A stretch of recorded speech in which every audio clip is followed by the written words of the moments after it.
3 years ago, I was sexually assaulted within an Australian workplace. The company were negligent. I chose to pursue legal action. The legal case took over 2 years to come to a complete closure and outcome. I had a handful of witnesses, including my direct manager, who I had built a good working relationship with at the time, the CEO of the company, a young woman of a similar age to me, and another woman a little older, a mother who I had spoken with each of them that night. These were all of the witnesses. 2 years on, when the legal case was coming to a close, all of the witnesses backtracked and denied ever seeing anything. In that moment, I felt so sick to my stomach. I was going to continue of that, but I'll just continue reading. I felt sick to my stomach. I was devastated at how others could so easily turn a blind eye, even for when something was so morally wrong. Especially a person I had several hours over the phone with discussing the roller coaster of emotions I was experiencing, to then deny and completely disregard any sense of human morality of not wanting to be involved. I genuinely thought to myself, how did they sleep at night? How could they be so heartless? They were parents, they were females. How would they feel being on the reverse side of things if it was their own child, their own daughter, their own sister?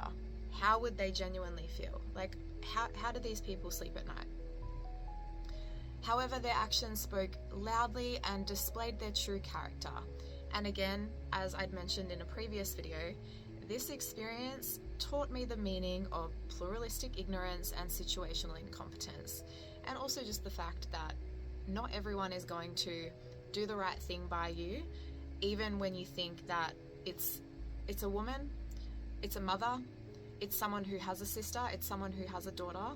These experiences will teach you that when it comes down to not wanting to be involved in something that is legal or something that is related to their workplace situation, their job position, that they will completely disregard any sense of human morality. So this is only a glimpse of my own personal experience to paint the reason as to why I'm sharing this. I'm sharing the beginning of making this information that has otherwise been inaccessible, unattainable, and nothing more than ambiguous and unhelpful to any Australian woman that has tried to gain help from the systems that we have in place in Australia. I'm advocating for women and sharing the step-by-step process on how to submit a workers' compensation claim. I went through it all personally and shed light on our workplace entitlements that are deliberately withheld from us.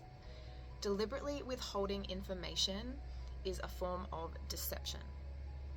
This is why women don't speak up regarding workplace trauma, in general, why we don't speak up about being assaulted, being harassed.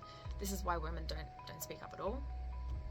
We know that domestic violence is already a leading killer in Australia, so why do we still have women quitting workplaces, being silenced, fearing speaking up at the expense of burning a bridge in their career when we are supposed to feel safe when coming to work? To any woman that has experienced this, I will continue speaking up for you.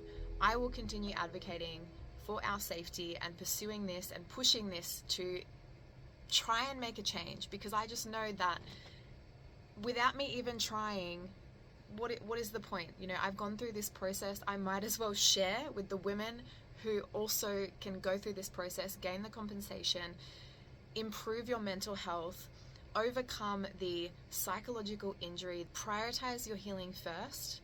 I prioritized my healing first. That is why I have the capacity to share. For those that know me personally, know that I don't share from an open wound.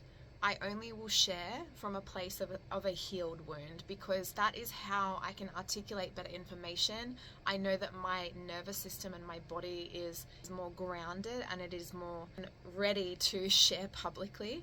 If I was sharing from a place of an unhealed wound, I would become very emotional in these videos. I would not be able to articulate my message clearly and also advocate in a strong way for those that are seeking this information, this guidance. And I also want to show and empower other women that I have overcome the PTSD. I am stronger. I am wiser. I want to share this. And I knew that my message and the delivery in which I spoke would not come across the same had I been sharing from an unhealed wound. All I ask of your help is to please subscribe to my YouTube channel and to follow along and share these video series with any woman that you know who has also experienced a workplace trauma that is looking to submit a workers' compensation claim and to gain the compensation that you deserve.